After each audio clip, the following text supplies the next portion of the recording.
Muy buenos días, hermanos. ¿Cómo están ustedes? Un gran saludo, un cariñoso saludo a todos ustedes, a los que se han conectado esta mañana para estudiar la palabra de Dios. Después de haber escuchado estas hermosas alabanzas, vamos entonces de inmediato a orar. Y les quería compartir una escritura que el Señor me ha dado hoy para poder compartir con ustedes. Así que les voy a pedir por favor que inclinemos nuestro rostro y oramos a Dios. Señor, gracias te damos esta mañana por darnos la oportunidad y el privilegio de poder reunirnos a través de este medio, Señor. Gracias te damos, Padre, porque tú eres fiel, permaneces fiel. Te damos gracias, Señor, porque podemos, Señor, tener este tiempo de escuchar tu palabra, de aprender más de ti, Señor, de conocerte más, Señor. Oramos esta mañana especialmente para que tú nos perdones de todos nuestros pecados, porque reconocemos, Señor, que a través de tu palabra, Señor, vemos tu gran amor, tu gracia, tu misericordia. Pero también, Señor, vemos tu exhortación, tu disciplina que a veces, Señor, aplicas hacia nosotros, Señor. A veces vemos también, Señor, tu justicia en nuestras vidas y en nuestros corazones. Y te pedimos en esta mañana, Señor, que nos perdones de todos nuestros pecados, porque todos somos pecadores, Señor. Porque todos, Señor, somos imperfectos, porque todos somos carnales, Señor. No hay nadie mejor que otro, Señor, sino que aún así, Señor, tú nos amas, Señor. Pero eso también, Señor, no nos justifica para seguir en carnalidad y seguir pecando y seguir, Señor, en la senda incorrecta, Señor, lejos de ti, Señor. Ayúdanos, Señor, por medio de tu Espíritu Santo en aquellas áreas en las cuales somos débiles, Señor. En aquellas áreas, Señor, en donde tu palabra, Señor, nos ha mostrado en varias oportunidades que debemos, Señor, cambiar, que debemos someternos a ti, Señor, que debemos ser guiados por ti, que debemos obedecer tus mandamientos. Dios, ayúdanos, Señor, en aquellas áreas, Señor, donde necesitamos. En primer lugar, Señor, reconociendo nuestro pecado. En segundo lugar, Señor, arrepentidos delante de ti, Señor. Y en tercer lugar, humillados delante de ti, Señor, para que tú, Señor, seas guiando nuestras vidas, Señor. Oramos, Dios, que nos perdones esta mañana de todos nuestros pecados. Perfecciones, Señor, nuestro carácter en aquellas áreas, Señor, donde fallamos comúnmente, Señor, habitualmente, Señor. Oramos esta mañana para que tu Espíritu Santo y tu palabra puedan, Señor, ser guardadas en nuestro corazón y no solamente adquirir un concepto más, sino que podamos, Señor, ponerla en práctica, Señor, creer en ella poniéndola en práctica, Señor.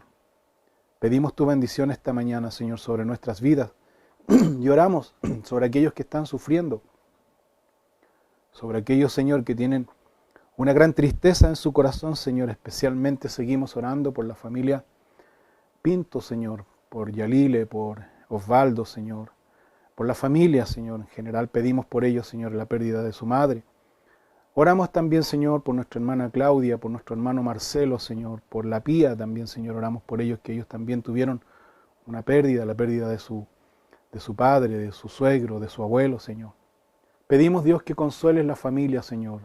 Pedimos, Dios, que ponga, Señor, que llenes ese vacío que ellos dejan, Señor, en el corazón, Padre. Y que puedas poner esa esperanza de un día, Señor, volver a encontrarnos, Señor. Oramos por la familia, Señor, de este pequeñito, Señor, que fue asesinado, Señor, ahí en el sur, Señor. Pedimos, Señor, por la familia que debe estar completamente desconsolada, Señor. Deben estar completamente, Señor, atribulados, afligidos, Señor. Padre, oramos, Dios, que seas tú consolando los corazones, Señor, de esa familia, Señor, que está sufriendo. Oramos, Padre, por que tú hagas justicia. Y oramos, Dios, para que también te acerques, Señor, al agresor, al posible agresor, Señor. Que él te pueda conocer, Señor. Ten misericordia. Tú eres un Dios compasivo, misericordioso. Tu palabra dice, Señor, que al que esté libre de pecado, lance la primera piedra, Señor. Y ninguno de nosotros está libre de pecado, Señor. Ninguno de nosotros es juez. Solo tú eres juez, Señor. Oramos, Dios, por todas las necesidades, conflictos, Señor, situaciones difíciles que se nos vienen, Señor, como país. Te pedimos, Dios, que dé sabiduría a nuestros gobernantes, Señor, Y oramos para que tú, Señor, despiertes tu iglesia, Señor, y nos ayudes, Señor, a seguir predicando tu palabra, tu evangelio, Señor. Oramos esta mañana por la enseñanza de tu palabra. Prepara nuestros corazones para recibir tu palabra, para recibir de ella lo que tú nos quieres enseñar. Pedimos tu bendición en esta hora sobre cada uno en el nombre de Cristo Jesús. Amén y amén. Hermanos, yo quería compartir esta mañana, antes de comenzar nuestro estudio, una escritura que alguien, especialmente creo nuestro hermano Jairo de Colombia, él publicó una escritura al Ministerio de Varones que tenemos ahí en el WhatsApp. Y curiosamente, y digo curiosamente porque para Dios no existen casualidades, estoy leyendo un libro que habla acerca de los requerimientos del pastor y todo eso. Y justamente en la parte que me tocaba hoy día, o que pude leer hoy día, justamente, coincidentemente, insisto en esto, el Señor nuevamente habla y saca este versículo que les voy a leer. Si gusta puede abrirlo en su Biblia, ahí en Deuteronomio, en el capítulo 8, en el Antiguo Testamento. Lo espero para que lo podamos leer juntos. Deuteronomio capítulo 8, versículo 1. Mira lo que dice aquí. Dios hablando a través de Moisés al pueblo de Israel, pero también es una gran esperanza para nosotros como iglesia y también es un gran consuelo de poder hacer y obedecer a lo que Dios nos demanda. Mire lo que dice aquí. Deuteronomio en el capítulo 8, en el versículo 1, dice así. Cuidaréis de poner por obra todo mandamiento que yo os ordeno hoy, para que viváis y seáis multiplicados, y entréis y poseáis la tierra que Jehová prometió con juramento a vuestros padres. Y te acordarás de todo el camino por donde te ha traído Jehová tu Dios, estos 40 años en el desierto, para afligirte, para probarte, para saber lo que había en tu corazón, si habías de guardar o no sus mandamientos. Y te afligió, y te hizo tener hambre, y te sustentó con maná, comida que no conocías tú, ni tus padres la habían conocido, para hacerte saber que no solo de pan vivirá el hombre, mas de todo lo que sale de la boca de Jehová vivirá el hombre. Entonces aquí nosotros vemos claramente la exhortación que Dios le dio al pueblo de Israel. 40 años ellos estuvieron en el desierto. 40 años en donde Dios permitió que pasaran hambre, sed y tuvieran temor y todo eso para afligirlos, dice, para que ellos puedan recordar. Pero también Dios les dio alimento. Dios les habló, Dios les dio alimento, para que ellos pudieran entender que no solo de pan vive el hombre, sino de toda palabra de Dios. Perdón. Y nosotros podemos ver, hermanos, que en el ministerio de nuestro Señor Jesucristo, Jesús en dos oportunidades marcadas, el Señor hizo un milagro en donde alimentó a las multitudes. Pero todo su ministerio por 3 años, el Señor se dedicó a enseñar fielmente el Evangelio. El Señor se dedicó a enseñar la palabra de Dios. ¿Qué nos muestra esto, hermano? No solo de pan vive el hombre, sino de toda palabra que sale de la boca de Dios. Y hoy día nosotros, hermanos, y debemos reconocer esto, tenemos la tendencia a no congregarnos. Si bien es cierto, tenemos la facilidad de poder congregarnos a través de estos medios, pero muchos de nosotros, hermanos, y debemos reconocerlo, y debemos hacer un mea culpa. Muchos de nosotros no es prioridad congregarnos, no es prioridad participar. Hermanos, estamos viviendo en tiempos difíciles, estamos viviendo en tiempos en donde el Señor dijo que iban a haber estas señales, que iban a haber estas señales acerca de la venida de nuestro Señor Jesucristo. Hermanos, debemos despertar del sueño, espiritualmente hablando, y debemos guardar y atesorar y meditar en la palabra de Dios, que Dios nos enseña aquí. Quería solamente compartir esto con ustedes. Les voy a invitar entonces de manera inmediata a abrir sus Biblias en el Evangelio de Juan. En el Evangelio de Juan. Hemos venido estudiando ya por varias semanas el Evangelio de Juan, donde Juan enfoca su mensaje a un mundo filosófico, como lo fueron los griegos, y también a un mundo muy religioso, muy legalista, como lo fue el pueblo judío. Pero recuerden que en aquella época, en el contexto en que Juan escribió esta carta, este evangelio más bien, predominaba la cultura griega, predominaba la filosofía, el pensamiento, etcétera, etcétera. Entonces, Juan escribe este evangelio, como ya lo hemos mirado anteriormente, y el propósito de Juan fue aquí mostrar la deidad y mostrar también la humanidad de nuestro Señor Jesucristo. Pero también el propósito de Juan aquí fue enseñar al mundo que Jesús vino a esta tierra a habitar entre nosotros. Él vino a unir al hombre con Dios, a hacer un puente entre el hombre y Dios por medio de su sacrificio. Lo vamos a mirar aquí en detalle. Juan aquí demuestra con pruebas fehacientes que Jesús realmente le hizo honor a su nombre. ¿Cuál era su nombre? Recuerden esto, Emanuel. ¿Qué significa el nombre Emanuel? Dios con nosotros. Y Jesús cumplió a cabalidad de traer a Dios a habitar entre nosotros. Dios mismo, Jesús mismo habitó entre nosotros. Entonces, lo que Juan está describiendo aquí es enseñando al mundo griego, al mundo en general y a la historia del hombre, a la humanidad, de que Jesús es Dios, de que Jesús sí realmente estuvo entre nosotros, de que Jesús sí realmente hizo milagros, de que Jesús es el Mesías anunciado, profetizado desde el Antiguo Testamento. Entonces, Juan aquí en el capítulo 1, a partir del versículo 14, que vamos a centrarnos esta mañana en nuestro estudio, dice lo siguiente, en capítulo 1, versículo 14, dice, y aquel verbo fue hecho carne, y habitó entre nosotros, y vimos su gloria, gloria como del unigénito del Padre, lleno de gracia y de verdad. Vamos a mirar aquí este versículo frase por frase porque es muy importante entenderlo. La primera frase que nosotros debemos considerar y estudiar en profundidad, ¿por qué Juan dice que aquel verbo fue hecho carne? La palabra carne aquí literalmente significa que Jesús tomó naturaleza humana. Jesús adquirió cuerpo físico. Nuestro Señor adopta la naturaleza del hombre. ¿Cuál es la razón? Para identificarse con el hombre en su alma, su espíritu, para estar cerca del hombre, para estar mano a mano con el hombre, de igual a igual con el hombre. Ahora, la pregunta que un niño curioso podría hacer sería, ¿y Jesús también tuvo las mismas necesidades que nosotros tuvimos? Sí, porque fue 100% hombre. ¿Y Jesús tuvo las mismas necesidades tales como, por ejemplo, él si tenía hambre, él podía necesitar alimento como nosotros? Sí. ¿Él tuvo sed? Sí. ¿Él tuvo tristeza? Sí. Él tuvo aflicción, él tuvo necesidades como cualquier persona de carácter afectivo. Él sintió el rechazo, él sintió la alegría, él tenía buen carácter. ¿El Señor Jesucristo en algún minuto se enojó? Sí, porque eso es lo que hace esas son las características de un ser humano.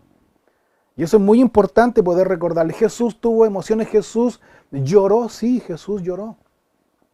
Jesús tuvo compasión por aquel que sufre, como la compasión y el dolor que todos nosotros hoy día como chilenos tenemos al ver esta tragedia que sucedió en el sur, en donde este pequeñito de 3 años murió de una forma trágica, de una manera trágica, terrible. O sea, Jesús también sintió ese dolor que nosotros hoy día en forma natural como seres humanos sentimos. Sí. ¿Y sabe cuándo? Cuando Jesús, él iba entrando a un lugar, el llamado Naín dice, y de repente ve un cortejo fúnebre y ve a un muchacho, a un joven que había fallecido, que había muerto, y su madre venía desconsoladamente llorando. Y Jesús viene y tuvo compasión de esa escena. Jesús tuvo compasión, esa misma tristeza, ese mismo dolor que tú y yo tenemos y sentimos. A diferencia que Jesús da el consuelo. Jesús dio el consuelo a esa viuda resucitando a ese muchacho. O sea, el punto es aquí que Jesús tiene compasión, el Jesús tiene dolor por aquel que sufre. Pero Jesús también, cuando dice aquí que el verbo fue hecho carne, significa que Jesús se identifica con el hombre en todo su aspecto, en todas sus necesidades. Eso es lo que está diciendo aquí, o está llevando a la enseñanza Juan aquí. Y aquel verbo, la palabra, fue hecho carne, de carne y hueso como nosotros, con los mismos sentimientos. La otra cosa importante que muestra también Juan aquí cuando dice y aquel verbo fue hecho carne, también está mostrando que nuestro Señor Jesucristo, Él nos mostró y demostró en su vida cómo nosotros deberíamos vivir.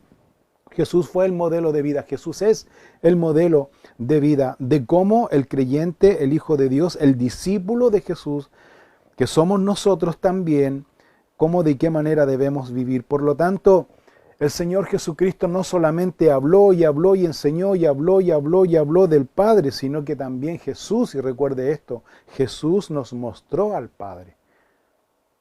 Jesús nos mostró al Padre en su personificación. Entonces, es importante también mencionar que Jesús, como dice aquí Juan, que el verbo fue hecho carne, que Jesús es la personificación de Dios en la tierra, es Dios mismo a quien nosotros podemos mirar y podemos ver, y en aquella época pudieron palpar y pudieron estar con Él. Es importante destacar aquí que Jesús también fue sin pecado. Él fue sin pecado, porque su origen no es parte de la naturaleza humana. Si bien es cierto, Él tomó forma humana, pero su origen no es humano, sino que Él es Dios. Como dice y expresa muy bien el apóstol Pablo en su segunda carta a los Corintios, en el capítulo 5, en el versículo 21, dice el apóstol Pablo expresando esta idea aquí que Juan señala.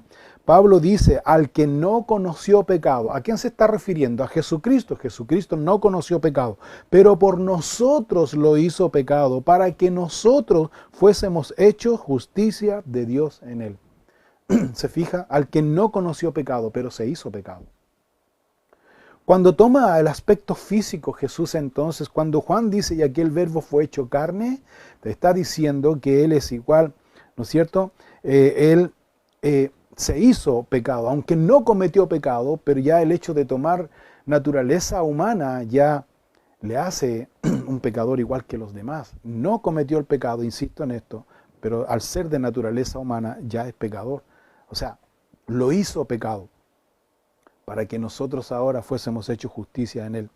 La otra frase que enseña aquí Juan capítulo 1, versículo 14, cuando dice, y aquel verbo fue hecho carne, ya lo vimos, la frase siguiente, y habitó entre nosotros. O sea, aquí lo que está diciendo Juan aquí, que el hecho de habitar entre nosotros, esto nos enseña claramente entonces que Jesús no solamente toma la naturaleza humana, sino que también Él adoptó el carácter humano, en el sentido de que Jesús, no un carácter soberbio, porque recuerden esto que fue sin pecado, sino que Jesús dice, cuando dice que habitó entre nosotros, está diciendo claramente aquí que Jesús se humilló a sí mismo para andar con nosotros. Es decir, entonces, que Dios mismo, el Padre Celestial, y su Hijo Jesucristo decidió andar junto a ¿quién? Junto al hombre caído, junto al hombre carnal, junto al hombre desobediente que somos nosotros. La otra cosa importante que nosotros debemos destacar aquí, que Dios no tenía ninguna obligación ni compromiso de habitar junto al hombre que lo rechazó, porque recuerden ustedes que el hombre, Adán y Eva, rechazó a Dios, desobedeció a Dios, mintió a Dios, quiso andar por su propia voluntad. Entonces, ¿qué obligación tiene Dios para habitar entre nosotros? Ninguna. Pero sin embargo, Jesús se hizo humano, habitó entre nosotros, dice, habitó entre nosotros. La palabra habitó quiere decir literalmente poner una tienda o un tabernáculo. Es decir, que se está refiriendo literalmente a la figura que nosotros vemos en el Antiguo Testamento. Para que usted entienda, en el Antiguo Testamento, especialmente cuando el pueblo de Israel estaba en el desierto, Dios se manifestó a ellos y Dios le dice a Moisés que construyera un tabernáculo, una tienda. Construyen la tienda, construyen el tabernáculo, entonces Dios le dice que ponga el tabernáculo en medio del pueblo, o que el pueblo se pusiera, acampara alrededor del tabernáculo. Entonces el tabernáculo quedaba al medio. Cuando ellos terminaron de construir el tabernáculo, de acuerdo a las especificaciones que Dios dio, Dios tenía que aprobar ese trabajo, Dios tenía que aprobar ese tabernáculo. ¿De qué manera Dios lo iba a aprobar? Descendiendo Dios mismo y habitando Dios mismo en ese lugar que había sido construido para Él, para que Él habitara o su presencia habitara. Entonces desciende la gloria de Dios, desciende lo que se llama en el Antiguo Testamento la Chequina, dice, desciende la gloria de Dios sobre ellos. Entonces es interesante, porque en ese tabernáculo también la idea de ese tabernáculo es que Dios estuviera en su presencia en medio de su pueblo y también el pueblo tuviera esa comunión con Dios. El propósito de Dios era que el pueblo habitara confiado ante Dios, ante la presencia de Dios. También en ese lugar se hacían los sacrificios y eso es también muy importante porque ese era el lugar donde el pueblo era perdonado de sus pecados por medio de los sacrificios. Por lo tanto, Juan dice aquí que Jesús mismo, dice ahora cuando dice que Él habitó entre nosotros, está diciendo claramente que Dios vino a habitar entre nosotros, entre su pueblo, entre los que creemos en Él. La otra cosa importante que Juan argumenta esta actitud del Señor Jesucristo de habitar entre nosotros, Juan lo argumenta de la siguiente manera, en la frase siguiente, dice, y vimos su gloria, gloria como del unigénito Padre lleno de gracia y de verdad. Mira lo que dice aquí, Juan, el argumento que usa, dice que ellos vieron. Juan también se involucra porque Juan también fue testigo presencial.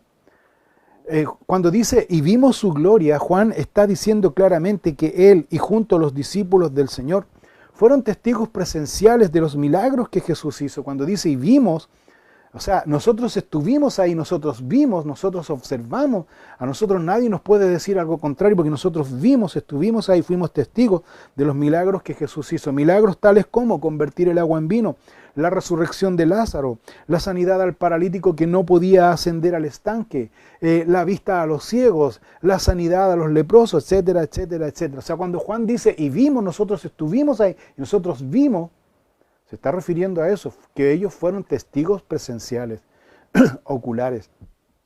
Y la otra cosa, cuando dice aquí que ellos vieron su gloria, e insisto en esto, se está refiriendo claramente a la gloria de Dios. Y quiero resaltar este hecho importante, que en una oportunidad Jesús va con sus 3 discípulos más cercanos a él, que eran Juan, Pedro y Jacobo, y van al monte de la transfiguración y viene la nube, dice la gloria de Dios, y es lo que se llama el monte de la transfiguración. La gloria de Dios, la nube, la chequina nuevamente, el Espíritu de Dios sobre nuestro Señor Jesucristo. Entonces cuando Juan dice aquí, vimos su gloria, o sea, ellos vieron a Jesús cuando fue bautizado por Juan el Bautista, y viene la voz del Padre y dice, este es mi Hijo amado en el cual tengo complacencia, y vino el Espíritu de Dios sobre nuestro Señor Jesucristo.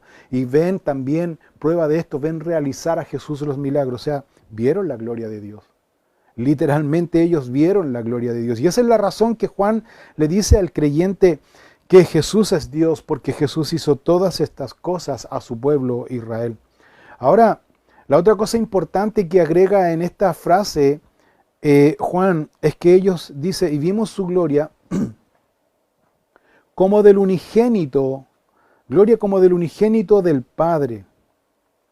Dice aquí gloria como del unigénito del Padre. Es decir, cuando dice unigénito del Padre, está diciendo Juan aquí, atribuyendo a nuestro Señor Jesucristo que es el único que por derecho exclusivo, Jesús mismo, por derecho exclusivo como Dios, le pertenece el poder, la honra, la gloria y la autoridad.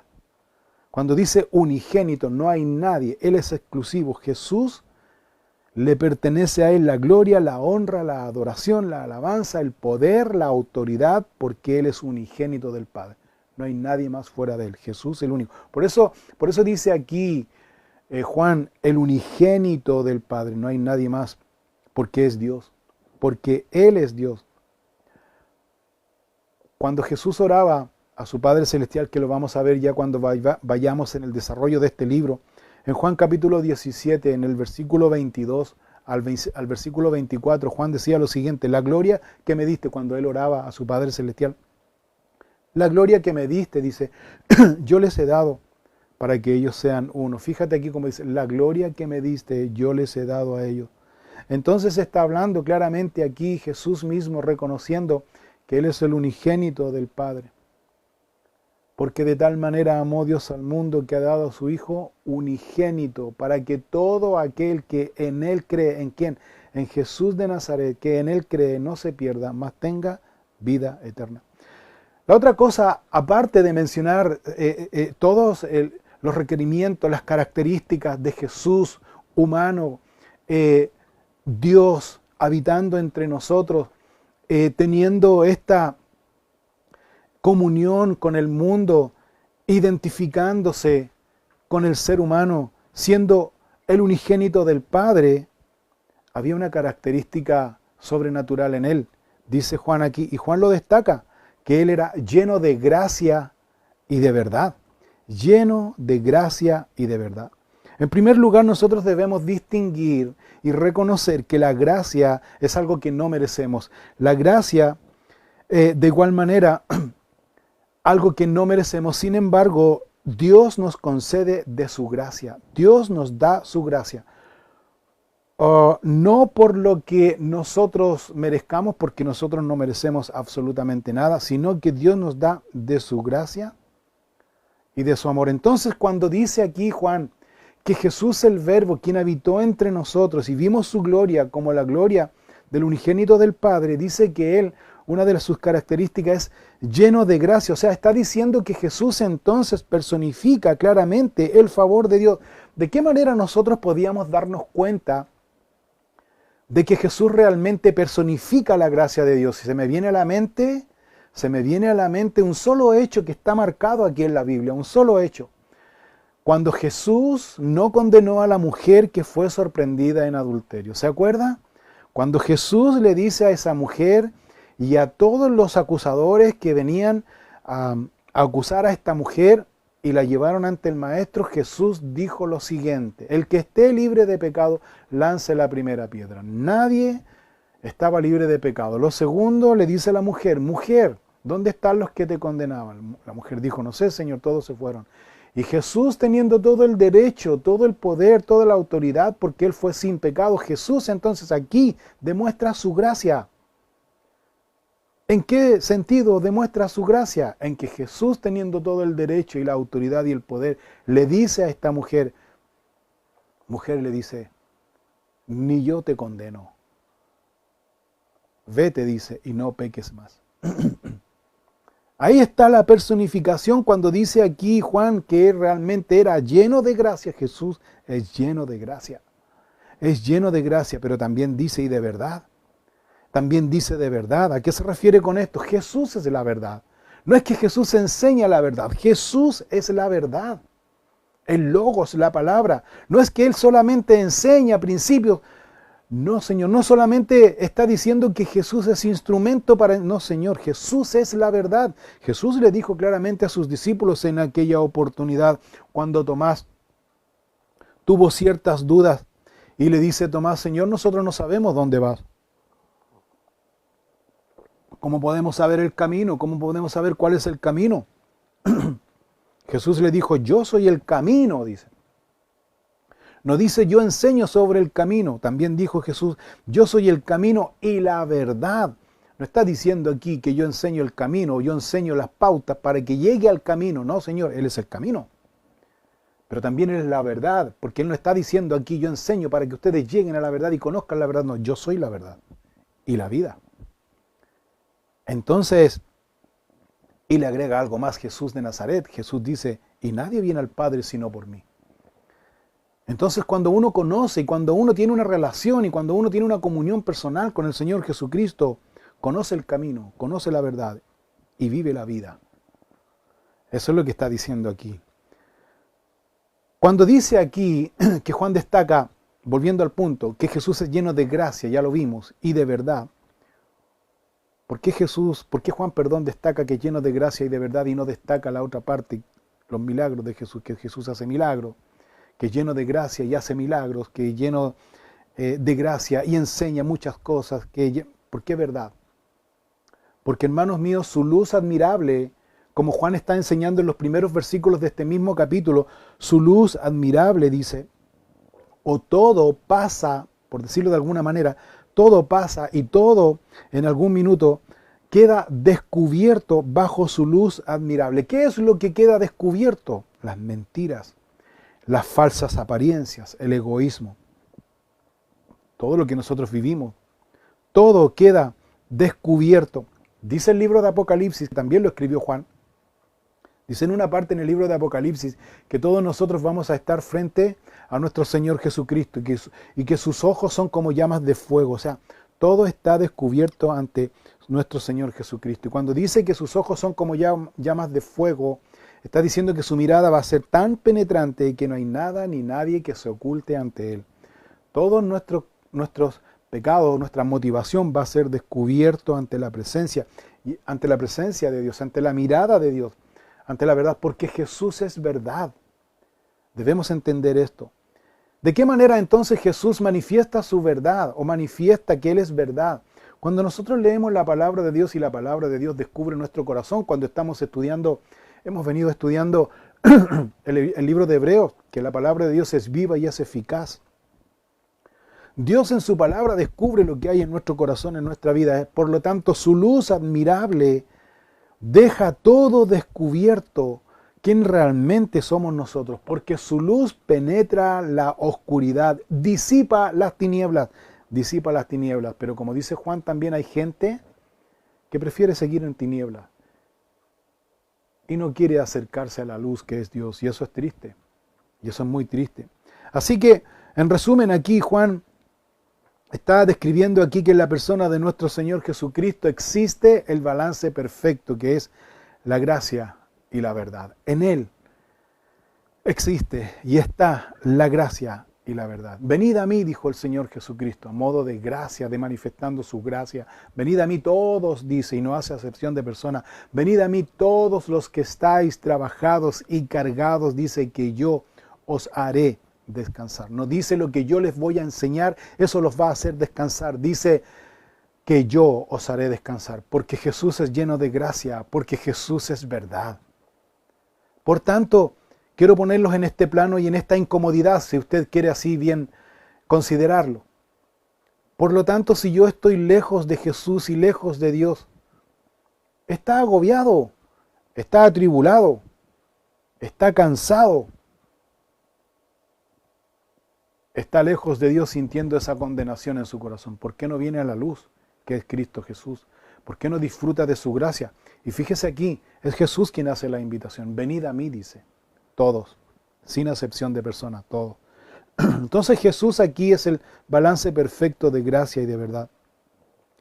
Sigamos leyendo en el versículo 15. Dice, Juan dio testimonio de él y clamó diciendo, este es de quien yo decía, el que viene después de mí es antes de mí, porque era primero que yo, porque de su plenitud tomamos todo, y gracia sobre gracia.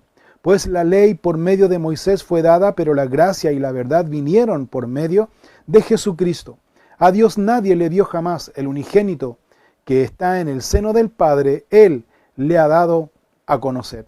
En primer lugar, nosotros podemos mirar y ver aquí en estos versículos que el apóstol Juan reitera nuevamente este punto que él considera muy importante acerca del testimonio de Juan el Bautista.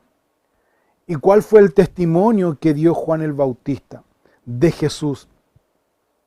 Dice, este es de quien yo decía, el que viene después de mí es antes de mí porque era primero que yo. ¿Por qué Juan el escritor destaca el testimonio de Juan el Bautista? ¿Por qué Juan el escritor resalta esta frase de Juan el Bautista cuando dice, este es el de quien yo decía, refiriéndose a Jesús de Nazaret, el que viene después de mí es antes de mí porque era primero que yo? ¿Por qué Juan el escritor destaca esto? Porque en ese tiempo se levantó unos discípulos y seguidores acérrimos de Juan el Bautista. Entonces, Juan el escritor, el apóstol, destaca esto para decir, no se enfoquen en Juan el Bautista, enfóquense solamente en el Señor Jesucristo, en el Mesías, porque Juan el Bautista está dando testimonio de Jesús de Nazaret. Y esto es algo, hermanos míos, que frecuentemente y en este tiempo ocurre y está ocurriendo con frecuencia, en que la gente se enfoca en las personas y no se enfoca en el Señor Jesucristo.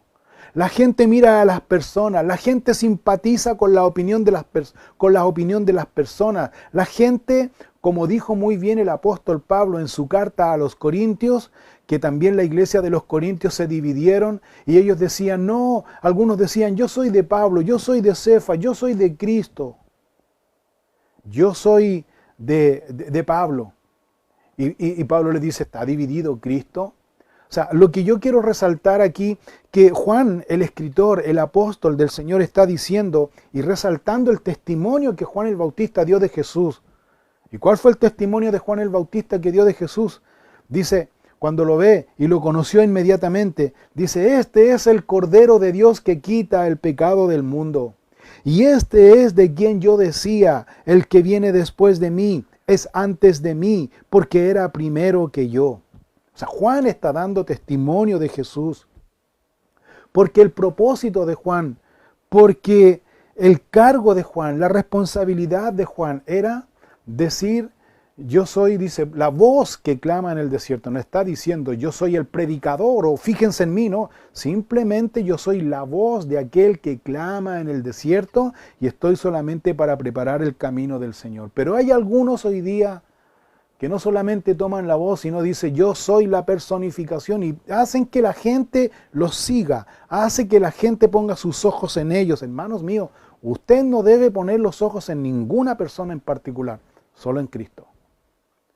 Solo en Cristo, solo en el Señor. Pero sí también es importante que los que enseñamos la palabra de Dios debemos dar un buen testimonio de Jesucristo, testimonio de Jesucristo. Porque hay algunos que dicen, no ponga los ojos en mí, porque la verdad es que yo soy pecador, y se justifican en su pecado. Hermanos míos, es una gran responsabilidad estar de pie aquí enseñando la palabra de Dios. No estoy diciendo perfección, pero es una gran responsabilidad. Porque estamos enseñando y trazando la palabra de Dios. Y eso también enseña al que está enseñando. Y eso también la palabra de Dios redarguye y enseña. Por eso Juan dice aquí, da testimonio. ¿De quién da testimonio usted? ¿De quién está dando testimonio usted en esta hora, en este momento, ahí en su casa, en su vecindario, en su trabajo? ¿De quién está dando testimonio? ¿Está usted dando testimonio de Jesucristo como el Hijo de Dios, como el Verbo que habitó entre nosotros, que es lleno de gracia y de verdad? ¿Está usted dando ese testimonio, el mismo testimonio que Juan el Bautista está dando aquí? Porque Juan el Bautista, él entendió muy bien cuál era su misión. Y él entendió muy bien cuál era su misión, incluso cuando estaba prisionero. Porque vinieron los discípulos y le dijeron, oye Juan, ¿sabes qué? Tu primo está haciendo mayores milagros que tú. Y Juan, si bien es cierto, si él tuvo tiempos de debilidad, pero al tener esos tiempos de debilidad que Juan dijo, díganle al Mesías, díganle al Señor si realmente es Él al que debemos esperar o esperaremos a otro. Entonces Jesús recibió la información de Juan el Bautista y Jesús mismo no le manda una nota, pero Juan, qué sé yo, cómo se te ocurre pensar esto de mí, qué sé yo, etcétera, etcétera. No, Juan involucra a los mismos mensajeros, Jesús involucra a los mismos mensajeros y le dicen, ¿saben? Le dice Jesús a los discípulos, vaya y díganle a Juan lo que han visto. Lo que han visto, lo que han escuchado de mí. Vayan y díganselo. Eso es testimonio. ¿Qué ha hecho Jesús en ti? ¿Tienes la convicción y seguridad de que realmente Jesús ha entrado en tu vida, está cambiando tu vida, te ha fortalecido, te ha perdonado de todos los pecados? ¿Está formando un carácter en ti conforme a su imagen y semejanza? ¿Te está haciendo dependiente Dios de ti? ¿Dios de Él? Me explico. ¿Estás tú dependiendo 100% de Dios en medio de esta aflicción? Entonces, aquí nos exhorta a dar testimonio de la obra de nuestro Señor Jesucristo, de lo que Jesús realmente está haciendo en nuestras vidas, en nuestros corazones. Y eso debes tenerlo súper claro tú en esta mañana. Debes tú ser testimonio de los cambios que el Señor está haciendo en cada una de nuestras vidas. Porque si bien es cierto, si yo soy hijo de Dios, soy discípulo de Cristo, entonces también yo me voy perfeccionando y voy aprendiendo y voy haciendo y voy siendo como mi Señor, como mi Maestro. El versículo 16, Juan agrega aquí, dice lo siguiente, capítulo 1, versículo 16. Porque de su plenitud tomamos todos y gracia sobre gracia. La palabra plenitud viene del griego pleroma.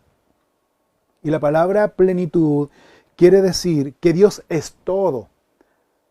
Que Dios es todo. ¿Cómo así? Juan dice que Dios es todo para nosotros. Es decir, Dios es todo lo que el hombre necesita para su desarrollo personal y espiritual. Todas las respuestas se hallan en Cristo Jesús. Es decir, que cuando yo vengo a Él y recibo a Jesús en mi corazón, no necesito nada más, solo a Jesús en mi vida. Porque es el Señor que comienza a hacer la obra en mí. Porque es el Señor quien empieza a formar y perfeccionar mi carácter conforme a su imagen y semejanza, siempre y cuando persevero en mi comunión personal con Dios. Y su gracia, cuando yo persevero en esa comunión personal con nuestro Señor Jesucristo, su gracia se va manifestando en mi vida. Su gracia, su amor, su misericordia, su carácter, su imagen se va perfeccionando en mi vida. Versículo 17 dice, pues la ley por medio de Moisés fue dada, pero la gracia y la verdad vinieron por medio de Jesucristo. O sea, Juan hace aquí la clara distinción entre la ley y la gracia. Si bien es cierto la ley, quiero nuevamente tomar el ejemplo de la ley. La ley de Moisés decía que si eran sorprendidos en adulterio, tomando el mismo ejemplo que tomé anteriormente, si era la persona sorprendida en adulterio, moriría apedreada, de manera apedreada. Y eso decía la ley, o sea, la ley lo condenaba. Pero Jesús dice, Jesús mostró gracia. Jesús mostró gracia. ¿Cuándo Jesús muestra gracia? Cuando le dice a estos hombres, el que esté libre de pecado, lance la primera piedra. No está él invalidando la ley, no está evadiendo la ley. La está poniendo en su justo camino, en su justo sentido. Sí, eso es lo que dice la ley. Pero entonces, si tú estás libre de pecado, entonces aplica la ley. No había nadie. No había nadie.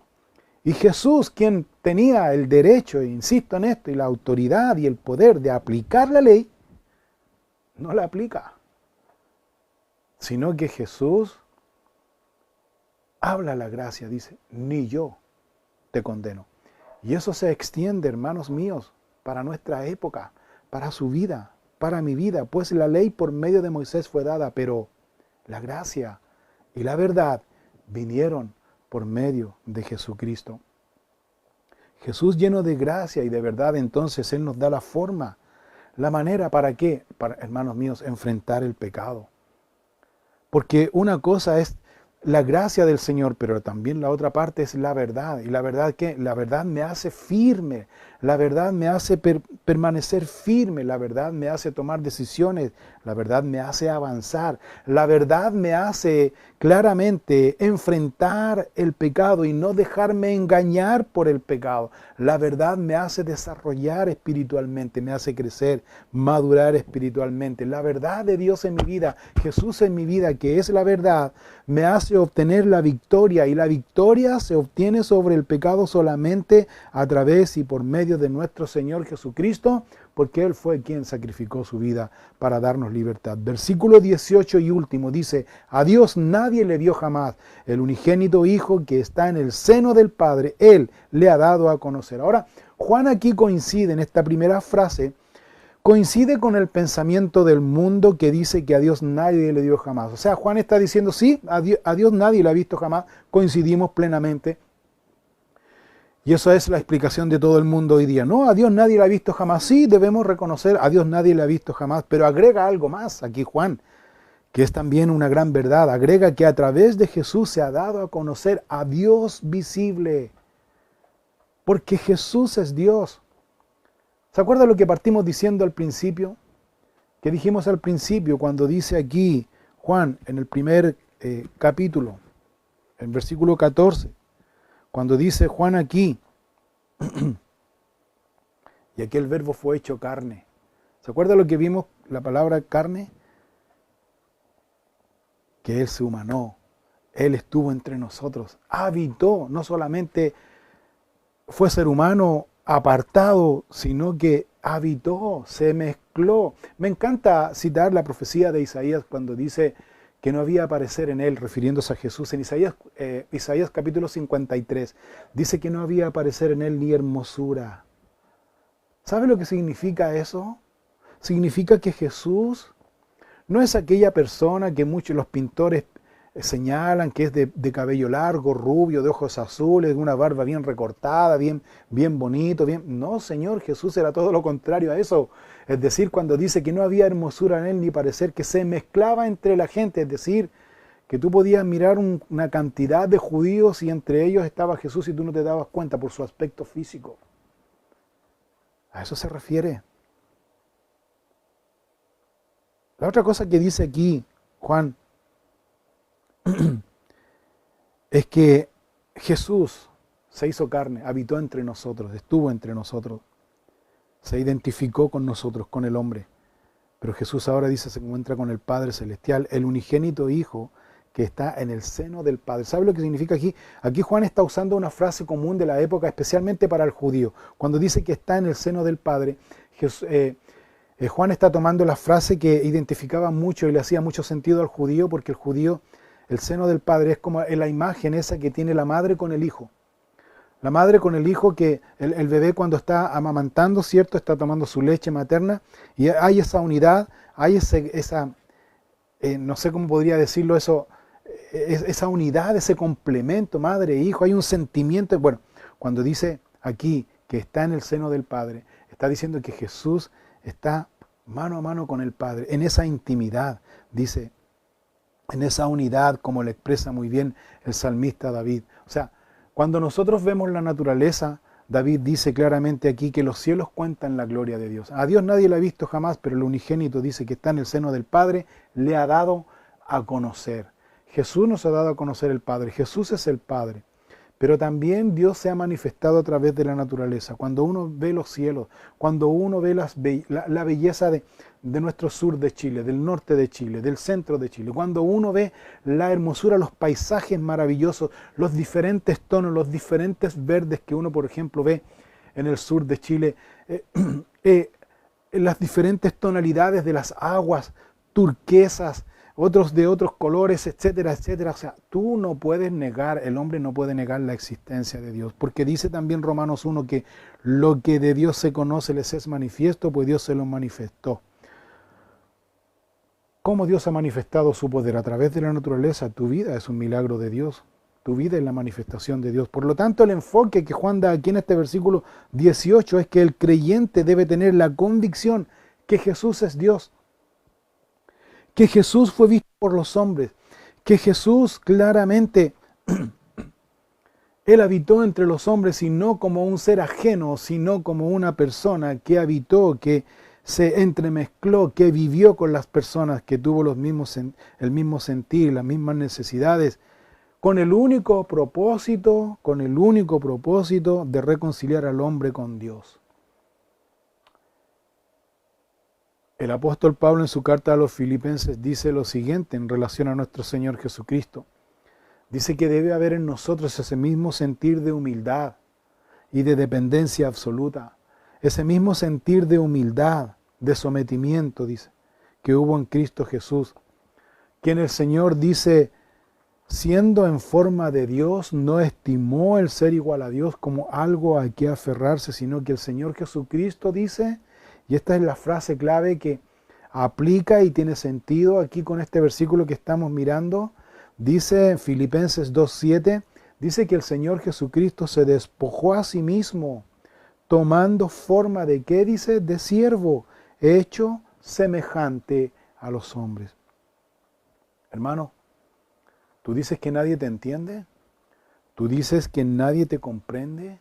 Tú dices que nadie siente lo que tú sientes en estos momentos, sea como sea tu condición, pues déjame decirte que el Señor Jesucristo está dispuesto, porque Él habitó entre nosotros, porque Él se hizo carne, se hizo humano, habitó entre nosotros para darnos vida, para reconciliarnos con el Padre. Por lo tanto, la única manera en que el hombre se puede reconciliar con el Padre es por medio y a través de una relación personal con nuestro Señor Jesucristo. No hay otro medio, no hay otra forma. Si tú no tienes esa comunión personal con Jesucristo, tú estás lejos de Dios y estás viviendo solamente una religión. Y las religiones se rigen por normas. Las religiones se rigen por una serie de cosas que no vale la pena mencionar. Nuestro Señor Jesucristo es lleno de gracia y de verdad, porque Él quiere que tú vengas a Él y vivas una comunión personal con Él. Vamos a orar. Señor, te damos gracias en esta mañana por darnos esta clara enseñanza, por darnos, Señor, esta simple y clara enseñanza de que tú eres nuestro Dios, lleno de gracia, de verdad, de misericordia, de que tú, Señor, te despojaste de tu gloria para poder mostrarnos tu amor en carne propia, Señor. Y que muchas veces nosotros no tomamos, Señor, y no aceptamos por diferentes razones. Yo te pido en esta mañana, Señor, que tú toques el corazón de aquellos, Señor, que están viviendo la condenación. Están viviendo la condenación de la ley. Están viviendo la condenación de aquellos que se consideran jueces, Señor, siendo que no hay ningún juez aquí, Señor. Pero sin embargo, algunos están viviendo, Señor, en la amargura, en la tristeza, en la desolación, porque no te han conocido a ti, el único y verdadero Hijo de Dios, el unigénito Hijo de Dios, que es lleno de gracia y de verdad. Señor, abre nuestra mente, abre nuestro corazón, abre nuestros ojos espirituales para conocerte más, Señor, y vivir una vida conforme te agrade a ti, Señor. Te pido por todos mis hermanos, Señor, que están viviendo en esa condición, que tú les bendigas, les guíes, les ministres sus corazones y ellos puedan vivir esta verdadera libertad. Perdónanos de todos nuestros pecados. Nos humillamos delante de ti y pedimos, Señor, que nos perdones de todos nuestros pecados. En el nombre de Cristo Jesús. Amén y amén. Que Dios les bendiga, hermanos.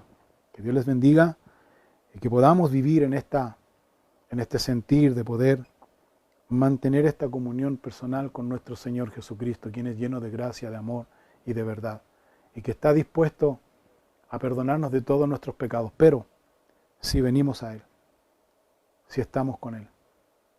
Tal vez nosotros hemos venido a Él y estamos con Él, pero también es importante destacar que debemos permanecer en Él.